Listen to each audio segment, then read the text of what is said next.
திமுக கூட்டணியில இருக்கிறதுனால திருமாவளவனுக்கு நீங்க ஓட்டு போட மாட்டீங்க. கண்டிப்பா. அதான காரணம். டெஃபினட்டா அவர் தனிச்சா நிக்க சொல்லுங்க, நான் போடுறேன். தனிச்சா நின்னாக்க அவர் முதலமைச்சரை ஏத்துக்கிறீங்க. கண்டிப்பா. ஓகே. சீமானோட ஆதரிக்கிறீங்க, விஜய் அண்ணனை ஆமா ஆதரிக்கிறீங்க. ஆமா ஆமா. இப்ப விஜய், சீமான் இவங்க 2 பேர்ல ஆதரிக்கணும்னா யாரு ஆதரிப்பீங்க?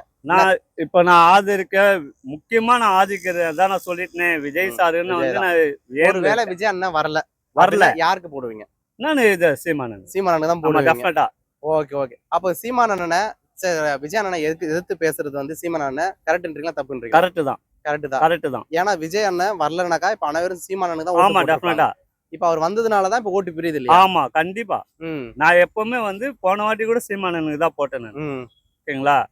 அவருக்கு தான் நான் ஓட்டே போட்டேன். ஆனா இப்ப விஜய்க்கு 2026ல போடுவேன். ஆமா கண்டிப்பா நான் போடுவேன். ஏன்னு கேட்டீங்கன்னா அவங்கள கட்சியில இருக்காங்க. ஏற்கனவே வந்து எந்த நல்லதும் எனக்கு நடக்கல. இதுக்கப்புறம் வந்து விஜய் வந்து நல்லது நடக்குமான்னு சொல்லிட்டு ஒரு ஏம்ல தான் நாங்க எல்லாம் போடுறோம்.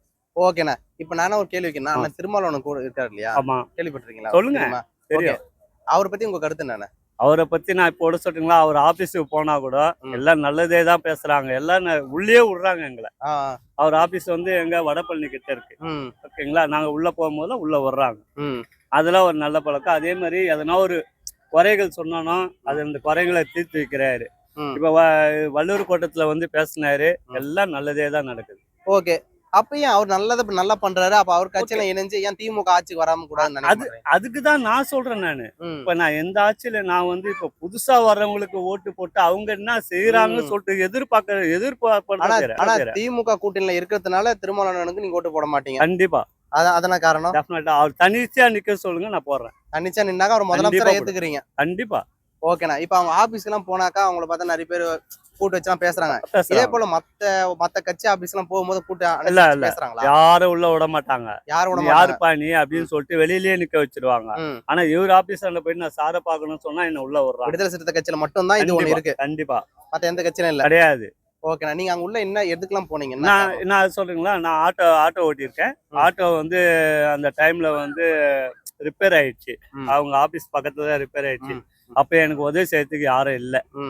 இப்ப இன்ஜின் சீஸ் ஆயிடுச்சு.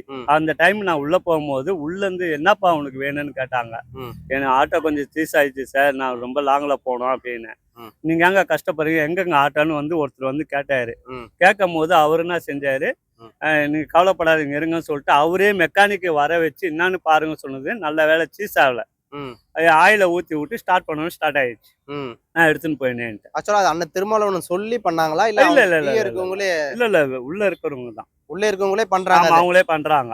Okay okay okay. ஆக்சுவலா அண்ணன் திருமாவளவன் மட்டும் அப்படி இல்ல, அவங்களுக்கு கீழே சார்ந்தவங்களும் அப்படி இருக்காங்க. அவங்க எல்லாருமே நல்லவங்க தான், நான் இல்லைன்னு சொல்ல மாட்டேன். ஆனா இருந்தாலும் நான் இப்போ இருக்க ஜெனரேஷன்ல நான் இவருக்கு விஜய்க்கு போடணும்னு ஒரு ஏம்ல இருக்கேன்னா, இவங்க எல்லாம் ஏற்கனவே இருந்ததுனால எதுவும் வந்து சரியா நடக்கலையே அப்படின்னு ஒரு குறையதான். இப்ப இவர் வந்த பிறகு ஏதாவது நடக்குமான்னு சொல்லிட்டு ஒரு ஏம்ல தான் இருக்கு. ஓகே. நான்